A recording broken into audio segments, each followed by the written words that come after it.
Pour expulser les gens retenus, les policiers se comportent comme s'ils n'avaient aucun état d'âme. C'est comme ça qu'ils sont formés.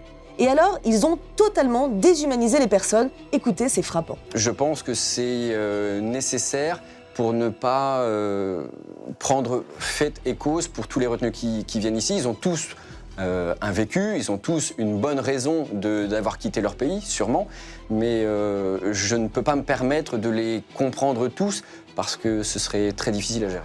C'est cette déshumanisation qui permet cette violence. En fait, les expulsions et la vie dans les centres de rétention génèrent tellement de souffrance que les personnes font parfois des grèves de la faim. Beaucoup s'automutilent et il y a des suicides ou des tentatives de suicide, qualifiées de simulacres par le directeur du CRA de Ménil-Amelot. C'est une accumulation de maltraitance. L'administration ne respecte pas la loi, elle n'apporte pas les soins ou l'accompagnement nécessaires aux personnes. Elle ne prend pas en compte l'état de vulnérabilité ou l'handicap de la personne avant de décider de son placement en rétention. Des personnes handicapées ont d'ailleurs été privées de leur fauteuil roulant, d'autres privées de soins. Il y a beaucoup de violence de la part des policiers présents sur place. Et puis, pour soi-disant protéger les retenus, mais en réalité dans une logique disciplinaire, ils peuvent les mettre parfois à l'isolement, seuls dans une toute petite pièce vide. Voilà ce qu'on pouvait lire dans le journal L'Humanité du 28 avril 2025.